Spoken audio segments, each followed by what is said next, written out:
반갑습니다. 제가 좀 많이 어수선하죠? 많이 어수선해도 이렇게 이제 도배도 완성이 되고 이제 등만 이제 완성이 되면 될 것 같습니다. 어쨌든 주님들 기도해 주시고 사랑과 관심으로 또 참여해 주셔서 참으로 감사를 드립니다. 하나님 말씀 같이 보겠습니다. 오늘 우리 보시는 말씀은 창세기 32장 9절에서 12절 말씀입니다. 할렐루야. 오늘 야곱의 기도라는 제목으로 말씀을 증거하겠습니다. 우리가 읽은 32장 9절에서 12절 말씀에는 야곱이 하나님께 기도하는 내용이 나옵니다. 야곱이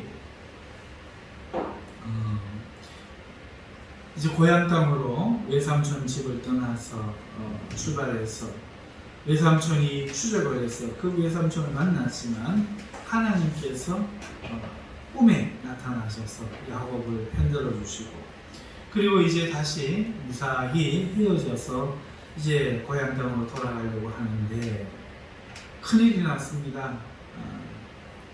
그 야곱에게 전령을 전하는 사람들이 와서 말하기를 당신의 형 에서가 400명이나 군사를 거느리고 주인을 만나려고 옵니다. 이렇게 알린 것입니다. 400명의 군사를 데리고 온다. 이것은 좋은 뜻이 아니지요. 그래서 야곱이 굉장히 두려움에 빠졌습니다. 너무도 두렵고 떨려서 야곱은 이렇게 행동합니다. 자기의 이 일행들을 나누기 시작합니다. 동행자, 사람, 그리고 양, 소, 낙타를 두 대로 나눕니다. 그리고 이 나눈 생각이 뭔가 하면은 한 대가 와서 치면 한 대는 피해야 되지 않겠느냐, 살 길이 있어야 되지 않겠느냐, 이렇게 생각을 한 것이죠. 이게 과연 지혜로울까요? 아니면 지혜롭지 못할까요?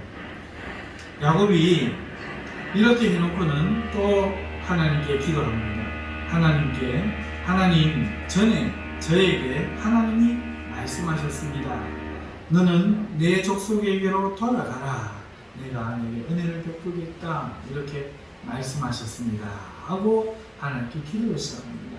하나는 인간적으로 살 길을 마련한 것이고 또 하나는 하나님을 붙잡는 것이죠.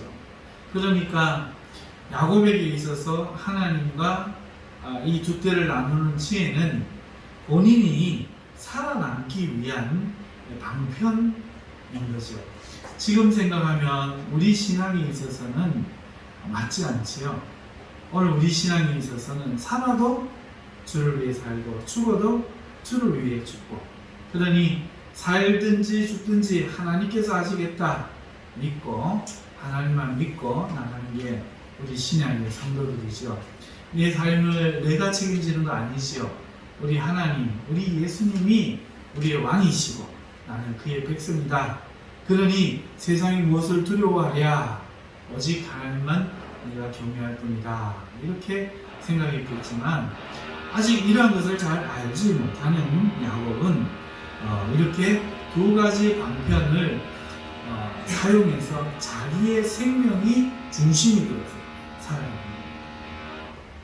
내가 살아남는다는, 죽으면 안 된다는 이 명제, 오늘 세상을 사는 사람들의 명제죠.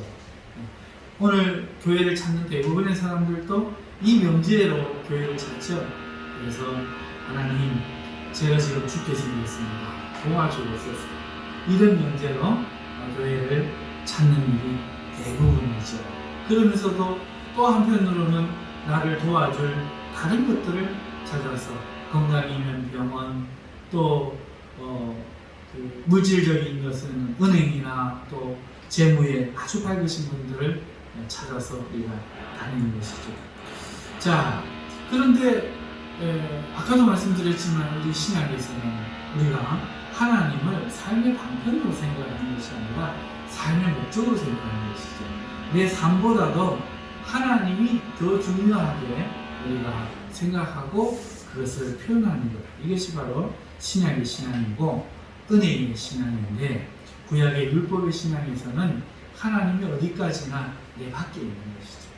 우리 마음판에 하나님이 계신 것이 아니라 내 밖에 있어서 내가 그 하나님께 잘하면 복받고 못하면 저주받는, 그러니까 내가 긴장과 이완 속에서 적당하게 너무 가까이도 하지 말고 너무 가까이 가면 힘들고 너무 멀리도 하지 말고 그렇게 내가 컨트롤을 잘 해야 하는 대상으로서의 하나님이었던 것이죠.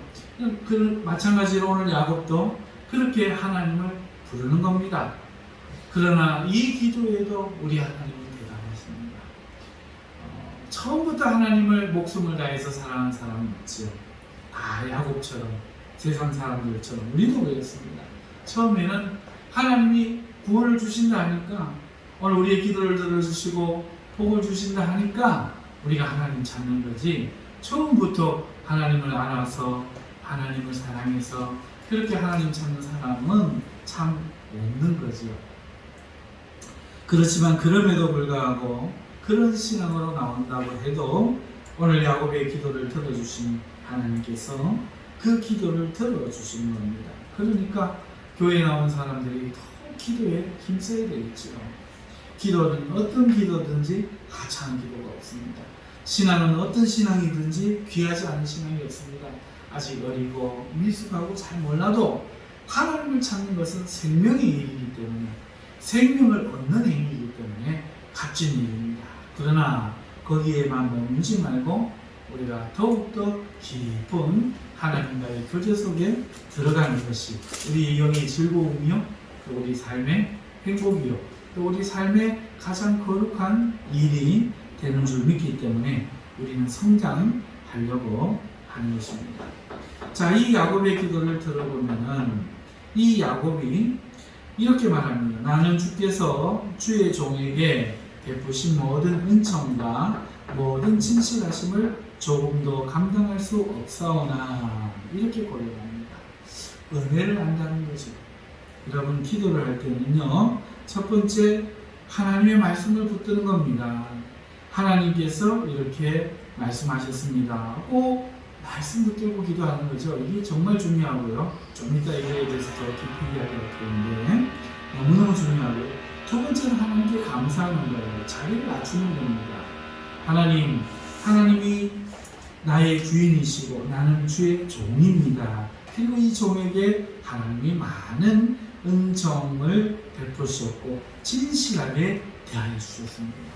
나를 이용하신 적도 없고 또 얕보신 적도 없고 허술하게 말대꾸하신 적, 말 대응해 주신 적도 없고, 하나님은 내게 모든 일에 진실되게 참되게 내가 어떤 말을 하든지 내가 어떤 사람이든지 하나님은 나에게 진실하게 대하셨는데 내가 그 하나님의 은혜와 그 진실하게 대하심을 조금 더 감당할 만한 자격이 없습니다 하고 고백한 이 야곱의 이 겸손, 그리고 하나님께 감사함, 이것이 우리 기도에 꼭 있어야 한다는 것이죠. 내가 지팡이만 가지고 이 요단 강을 건넜더니 지금은 두 때나 이루었나이다. 야곱이 사실 하나님께 감사할 것은 두 때나 된 이 재물이 아니죠. 이것이 아니고 하나님이 내게 복을 주셨다. 그러니 하나님이 내게 복입니다. 이렇게 하는 게 사실은 맞지만 아직은 부모님이 용돈을 10,000원 주는 거 다르고 100만 원 주는 거 다르고 이런 느낌으로 두 때나 이루었나이다. 하나님께 감사하는 거죠. 이런 신앙에서는 상대적으로 비교하죠. 저기 보니까 저기 이름이 까누리시는 보니까 하나님이 전셋집을 주셨는데 오늘 나는 보니까 10억짜리 아파트를 주셨다. 그러니 하나님 내게 얼마나 감사한가. 이렇게 기도하는 거 마찬가지죠. 그것은 감사의 제목이 사실은 아닙니다.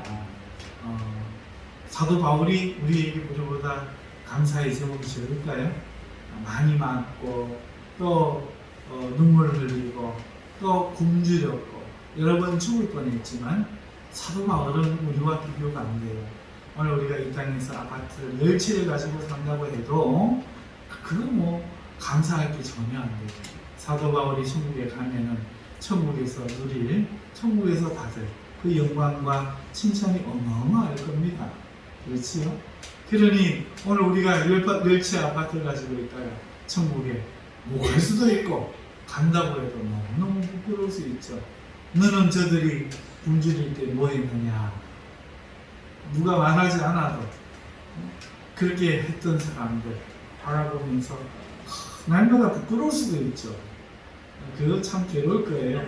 천국이 그렇게 괴로우면 살겠느냐 싶기도 하지만 만약에 그렇다면 괴로울 것 같습니다. 그냥 인간적인 수치심은 없다 그래도 영적으로 정말 내가 그런 좀 하나님 앞에 이렇게 베풀고 사랑으로 살았으면 참 좋았겠다 이런 생각을 우리가 할 수도 있겠죠. 오늘 야곱이 하나님 앞에 받은 이 두 때 오늘 우리는 이 하나님께 이 우리가 가진 것이 아니라 하나님 앞에 아름다운 하나님이 형제와 교제할 수 있는 교회를 주시고 영적인 구원을 주시고 그리고 또 하나님께서 이 땅에서 복음을 전할 수 있는 그런 사명자로 오늘 우리를 세워주셨다 하는 것에 감사해야 될 줄 믿습니다. 죽어가는 많은 영혼들 있지 않습니까? 여러분 요즘에 돈 되는 일이 뭐 저는 사실 전혀 모릅니다만 돈 되는 일이 있었다고 해요. 가상화폐라고 그럽니다. 요즘 가상화폐가 돈이 뭐 떨어졌다는데 가상화폐도 뭐 비트코인이라는 것을 제가 들어봤는데 그 말고도 또 있다면서요. 그런데 그것을 컴퓨터로 채굴 하면은 컴퓨터를 10대를 돌렸을 때 전기세하고 이렇게 해보니까 1년에 월 350만원 정도의 수입은 또 올린답니다. 더 많이 투자하면 더 많이 할 수 있겠죠. 자, 그렇게 해서 돈을 벌기 위해서 사람들이 노력하는데 이 컴퓨터에 투자하는데 여러분 한 영혼 정도 하면 가치가 얼마나 클까요? 한 생명이 천하보다 귀하다 했는데 우리가 한 영혼을 우리가 전도하면 하나님 앞에 받을 그 화폐는 얼마나 될까요? 네 금은 보화를 땅에 쌓지 말고 천국에 쌓아라 주님 이야기하셨죠? 그러면 어떻게 하는 게 천국에 쌓는 걸까요?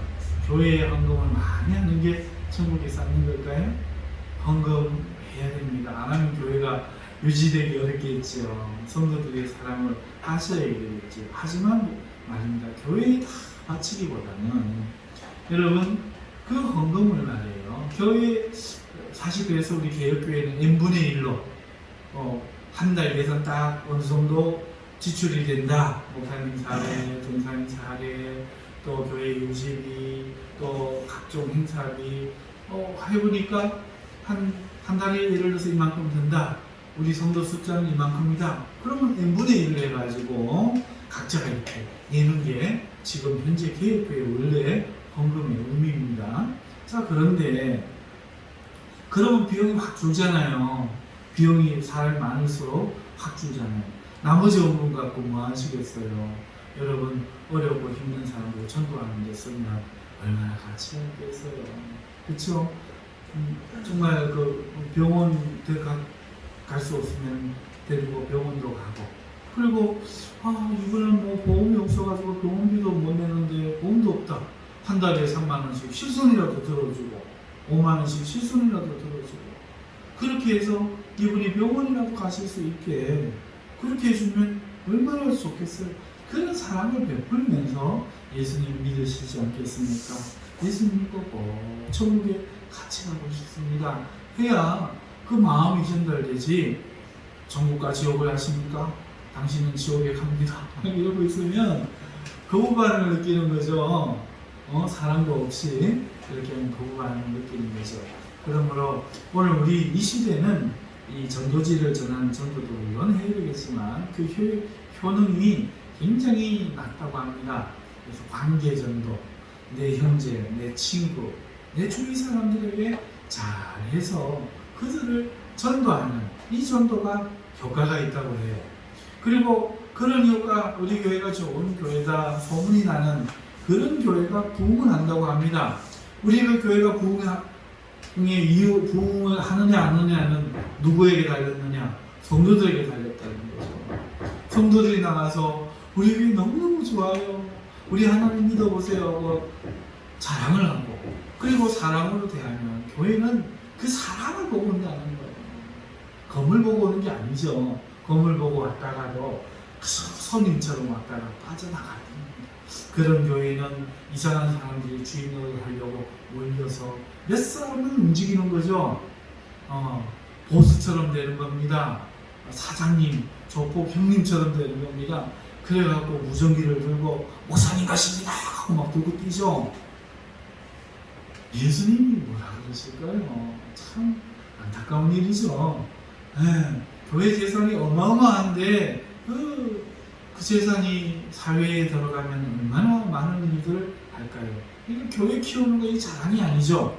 그런데 우리 교회는 얼마나 크다, 몇 명이 온다, 뭘 한다, 이런 걸 자랑하는데, 우리의 자랑은 그런 게 아니라 오늘 우리 성도들이 나가서 한 형제, 한 자매들을 전도하는 거죠. 그게 비트코인보다 훨씬 낫다.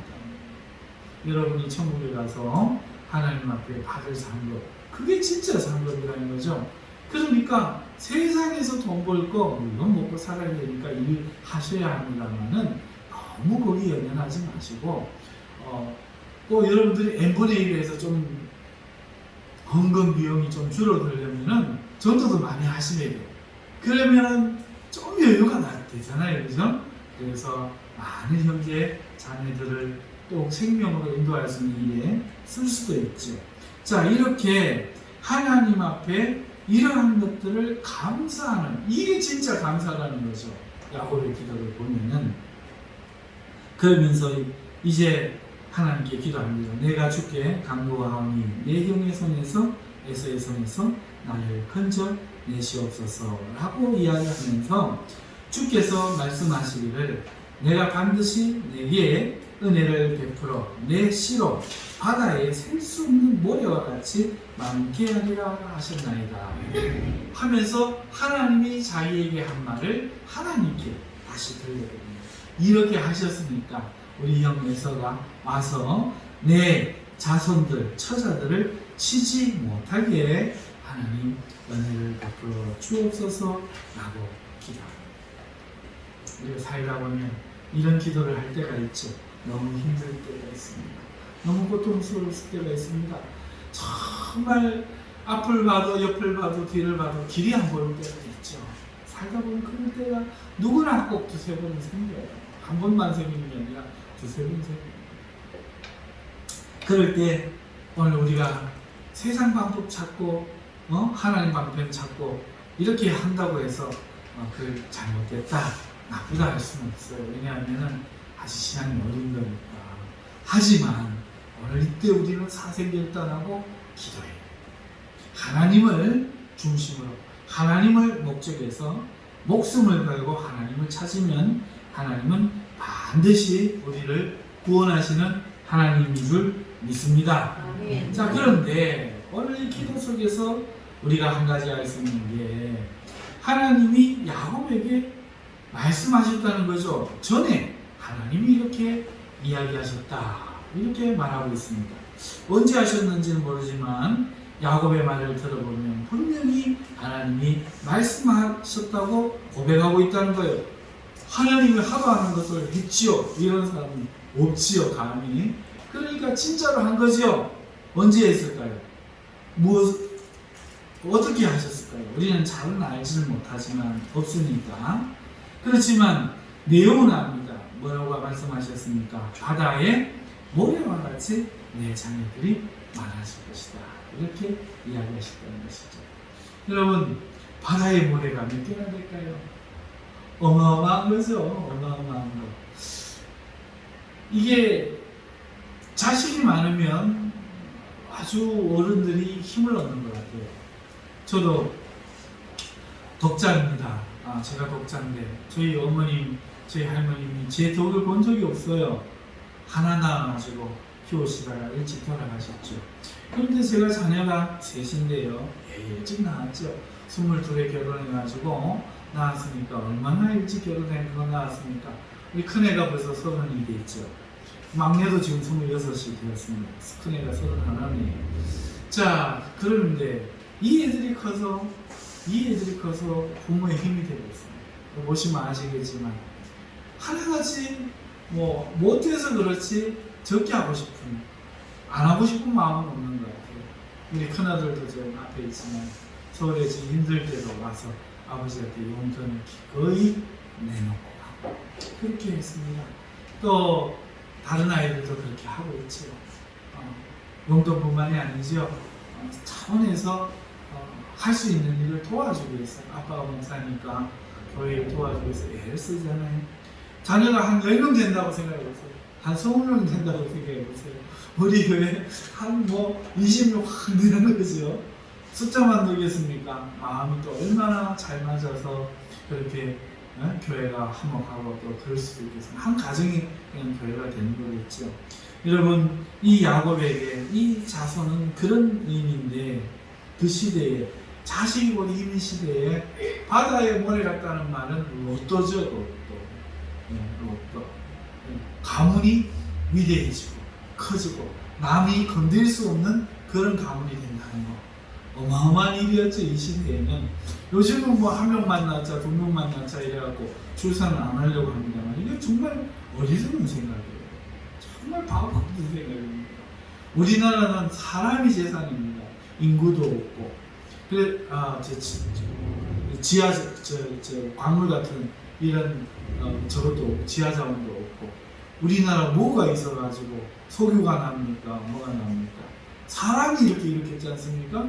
그러면 사람을 많이 낳아야죠. 사람을 많이 낳아야 되는데 저 중국도 바보같이 해가지고 또 사람을 덜 넣는다는 게 저는 곤망합니다. 한번 보십시오. 얼마 가지 않아서 곤망합니다. 여러분, 이렇게 바다의 모래같이 자녀를 많이 주겠다 약속했던 것이죠. 그런데 하나님이 이것만 말씀하셨느냐? 아니죠. 전에 야곱에게 그 야곱의 소유, 얼룩점이 있는 것들, 문이 있는 것들 줄 때도 꿈에 여호와의 사자가 나타나서 이야기해 주셨죠.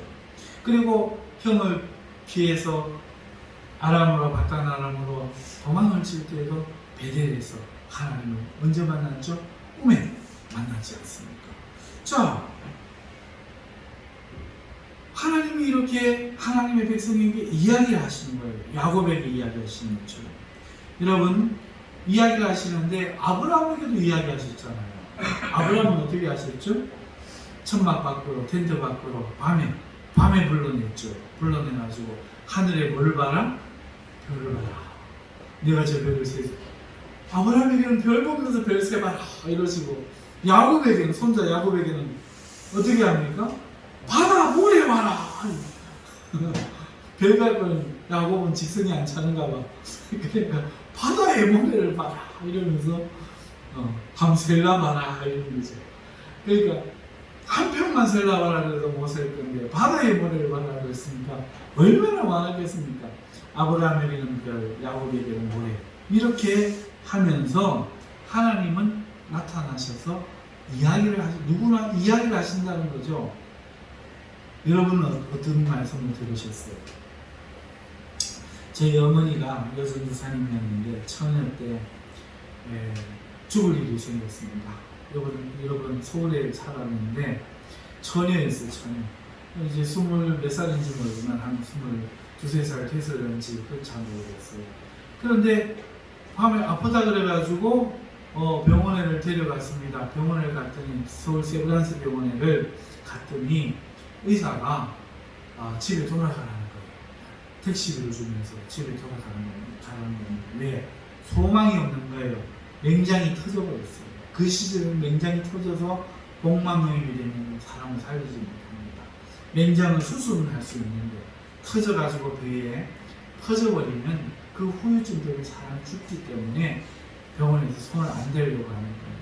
그래서 자비를 주고 돌아가라고 하는데 집에 돌아와가지고 할머니가 엄마를 앉혀놓고 뒤에서 깍지를 끼고 그 딸을 위해서 하나님께 기도하는데 살려달라고 기도한 게 아니라 하나님 이 생명 받아달라고 기도하는 거예요. 천국 가게 해달라고 기도합니다. 왜? 이 딸이 아직까지 세상에 자꾸 뭔가 정신을 쏟고 있으니까 천국 못 갈 줄 알고 자꾸 깍지를 끼고 기도하는 거죠. 그렇게 기도하는데 새벽 몇쯤 되었을까? 환상을 본 거예요. 환상에 포도송이하고 대파가 보이는데 포도송이가 매송이가 아주 탐스러운 포도송이가 열렸대요. 포도송이가 열렸답니다. 그리고 또 하단에서 이 파가 나는데 대파가 얼마나 아름다운 게 나는지 그렇게 그걸 꿈을 꾸시고 환상을 보시고 이제 깨어나시는데 어머니가 토하시더래요. 그 요강을 갖다 주니까 거기서 허연 걸 토하는데 그러고는 자더랍니다. 자고 아침에 일어나가지고 밥을 달라고 그러더래요. 그냥 미음을 써갖고 저거는 안 아프다 그러더래요. 그래서 이성해갖고 세브란스 병원을 다시 데리고 왔더니 그 전날 의사가 당직을 쓰고 아직 퇴근을 안 하시고 있다가 딸을 데리고 오니까 놀래가지고 다시 검진을 한 거야. 오진인가 싶어가지고 검진을 해보니까 오진은 이거 없는데 복막염이 없어져 버린 거예요. 명량도 괜찮은 거예요. 그래가지고 난리가 난 거예요. 그 병원에서. 세브란스 병원이 우리 집 때문에 2번 난리가 났습니다. 한 번은 제가 죽어갖고 6시간 만에 연희에 살아나서 난리가 났고 우리 어머니 복막염 때문에 한 번 난리가 났고 의사들도 놀란 거죠. 자, 그렇게 그 꿈이 무슨 꿈이었냐?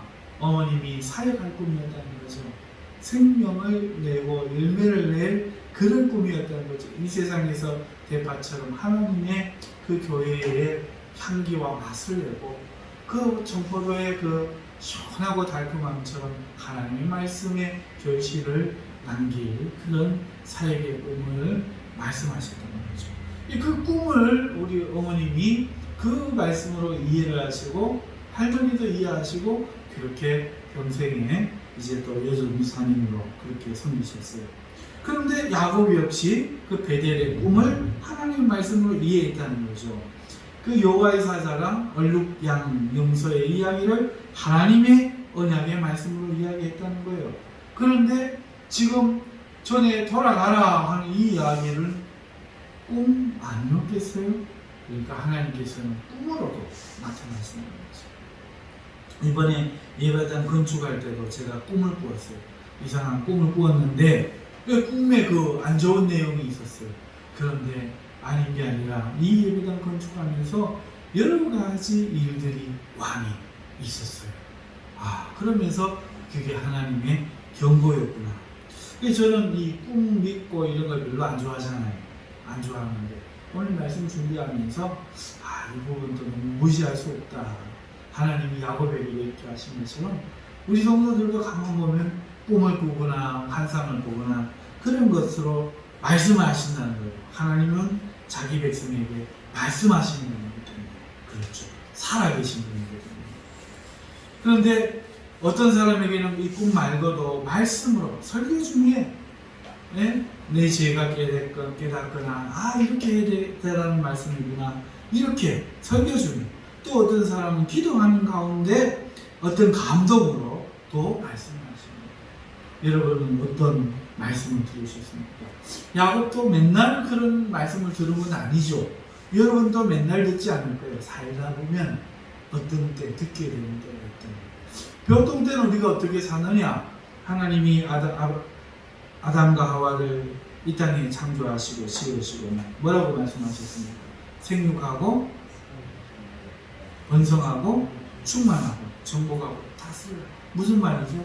이 땅에서 열심히 사는 거. 그게 하나님 첫 번째 뜻이에요. 하나님 뜻대로 사는 게 뭐냐?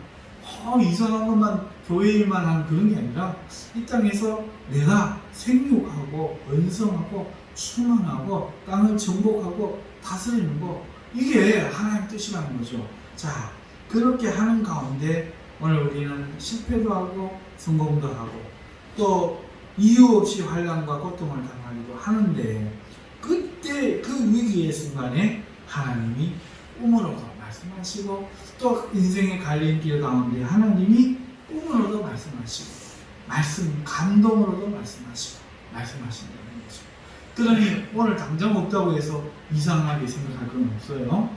그러나 여러분이 살다 보면은 우리 어린 젊은 청년들도 사고 났을 때 기도를 들어주신 그걸 하나님이 들어주셨다 이렇게 믿음이 있는 것처럼 그런 하나님의 메시지는 우리가 딱 듣는 순간 이게 하나님 얘기하셨다 이걸 안다는 거죠.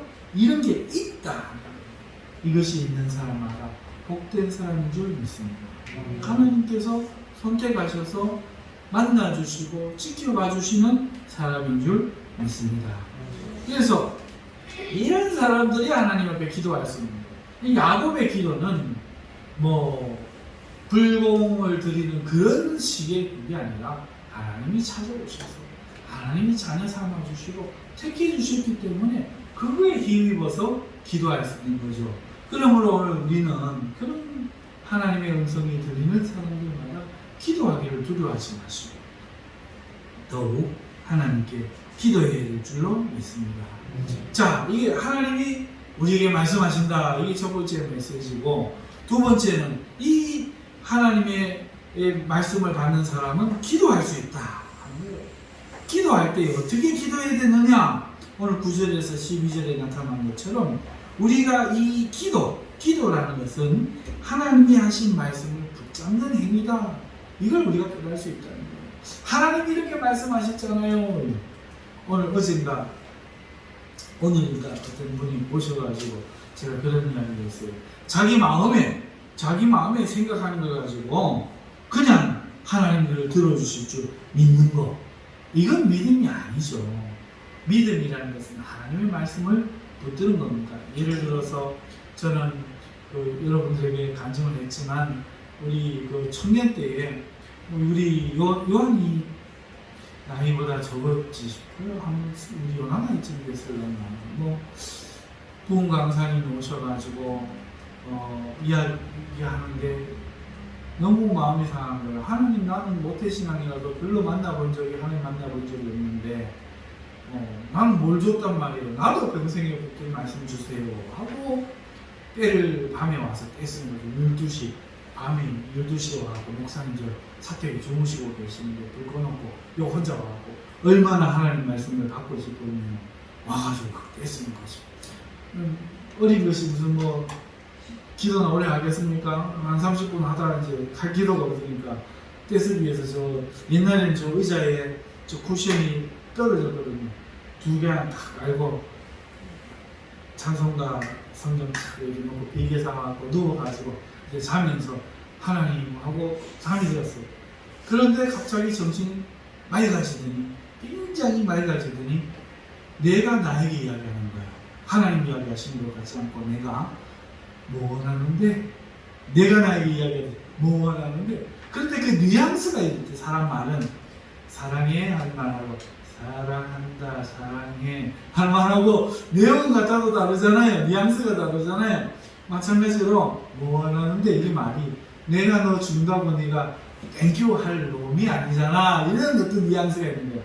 너는 네 마음에 들어야 오케이 할 거잖아. 네가 굉장히 네 주관적이잖아. 막 이런 뉘앙스가 있는 거예요. 나보고 골라보라는 거죠. 그러니까 그래 줄게 줄 텐데 골라라 그러면 딴소리 하지 말고 네가 좋아하는 거 골라라. 그때부터 내 마음에 로또다 싶은 거예요. 야 이거 170%다. 솔로몬은 지혜를 달라고 했다가 지금은 생각해보면 지혜 달라고 할 거예요. 지혜를 달라고 했다가 그 어마어마한 재산과 또 명성과 그런 걸 얻었잖아요. 그런 걸 얻고 유명해졌잖아요. 그런데 난 그걸로 성이 안 차는 거야. 그보다 더 귀한 거, 더 큰 거, 솔로몬 끝에 가서 안 좋았잖아. 끝에 가서 안 좋았잖아. 그게 생각이 나갖고 끝에 가서 안 좋으면 다 꽝이지. 그래. 나는 하나님을 내 편으로 삼아야겠다. 하나님 내 편으로. 하나님을 알라딘의 요술램프처럼 언제나 옆에 두고 필요할 때마다 도움을 얻어요. 그때만 해도 어렸으니까. 그런 생각을 가만히 생각해보니까 두려워 말라 내가 너와 함께하니 그래 이게 딱이다. 이게 딱이다. 하나님이 날 붙들어주고 하나님이 날 지켜주면 이거보다 더 좋은 거 어디 있겠나. 이 성경 구절이 어디 있는지도 몰라.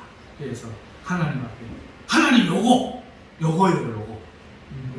요거 원하는데 어디 있는지 모르니까 요거 주시소. 요거 어디를 가든지 나와 함께 하시고 나를 지켜주시고 요거 주시면 내가 땡큐입니다.